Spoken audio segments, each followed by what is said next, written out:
Exercice 16, page 60. Alors j'ai essayé la tablette, mais franchement déjà que j'écris mal, mais avec la tablette je peux pas. Certains mélanges pyrotechniques sont constitués de chlorate de potassium, KClO3 et de carbone. C'est une fusée pyrotechnique contient 300 g de chlorate de potassium. Donc 300 g de KClO3 et 50 g de carbone. Une combustion explosive considérée comme totale a lieu entre le chlorate de potassium et le carbone. Il se forme du dioxyde de carbone et du chlorure de potassium. Au cours de cette combustion, une lumière violente est émise. Écrire et ajuster l'équation de la réaction chimique entre le chlorate de potassium et le carbone avec les nombres stoichiométriques entiers les plus petits possibles. Alors, on vous donne les réactifs, ici, réactifs, et on vous donne dans l'énoncé les produits. Donc, nous avons tout pour écrire notre réaction, et donc on va pouvoir équilibrer. Donc j'ai KClO3 plus C va donner CO2 plus KCl. Alors, j'équilibre.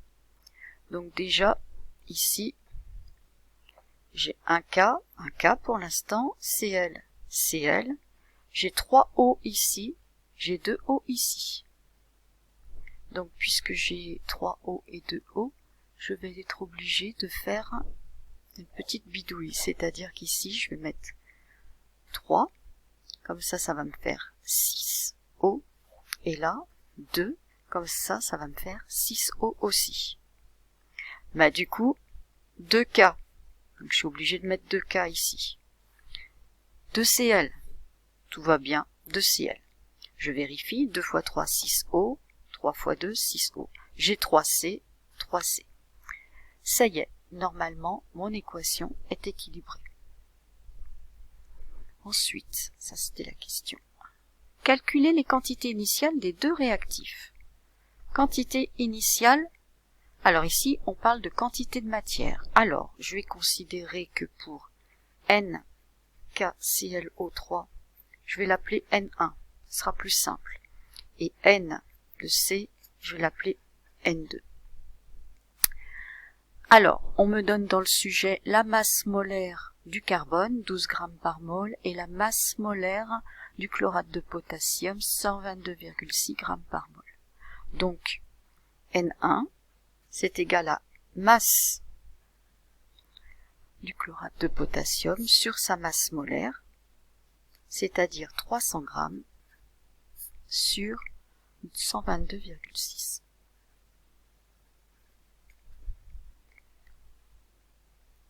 Ça fait 2,45 mol. N2, le carbone. Masse du carbone sur masse molaire du carbone. On avait 50 g de carbone sur masse molaire 12. Ça me fait 4,2 mol pour le carbone. Identifier le réactif limitant. Donc on va faire un tableau d'avancement, ce sera aussi simple. Donc le tableau d'avancement, j'écris mon équation équilibrée. 2KClO3 plus 3C donne 3CO2 plus 2KCl.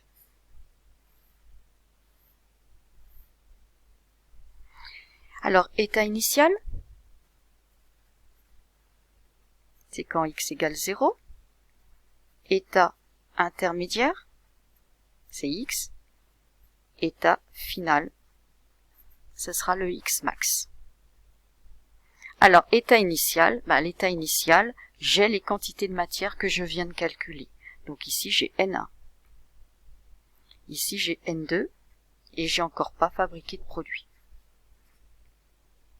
État intermédiaire, je pars de l'état initial, N1, et j'enlève l'avancement, qu'on appelle X, en tenant compte du coefficient stoichiométrique. Je pars de l'état initial, et j'enlève l'avancement X en tenant compte du coefficient stoichiométrique. Ici, je mets l'avancement en tenant compte du coefficient. Même chose ici. État final, c'est N1 moins 2x max, N2 moins 3x max, 3x max et 2x max. Identifier le réactif limitant, on va faire nos calculs. On va dire que N1 moins 2x max égale 0, ce qui veut dire que x max égale N1 sur 2. N2 moins 3x max égale 0, ça veut dire qu'ici, x max égale N2 sur 3. On fait les calculs. 2,45 sur 2, ça fait 1,22. Et 4,2 sur 3, ça fait 1,4. Donc le réactif limitant, c'est le plus petit. Ici, on trouve x max 1,22. Voilà, 1,22. Ici, on trouve 1,4. Donc le réactif limitant, c'est le plus petit. Donc ici, ce sera le chlorate de potassium, notre réactif limitant, puisque x max vaut 1,22. Calculer la masse de carbone permettant d'avoir un mélange initial stoichiométrique.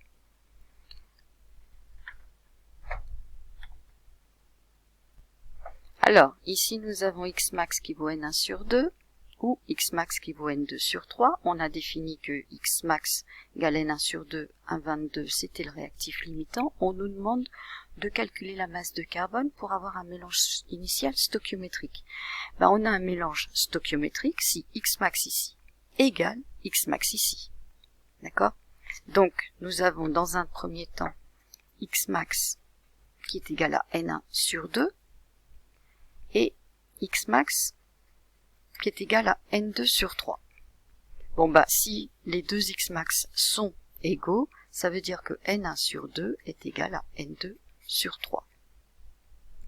Donc on peut calculer la quantité de matière du carbone qu'il faudrait pour être dans les proportions stoichiométriques. Donc N2 est égal à 3 sur 2 N1.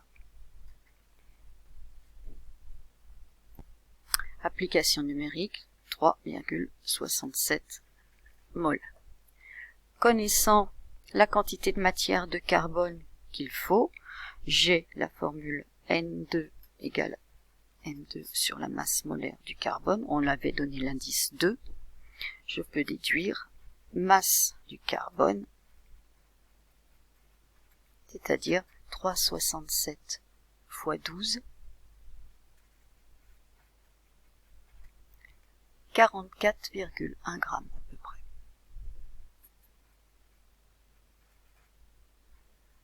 C'est la masse de carbone.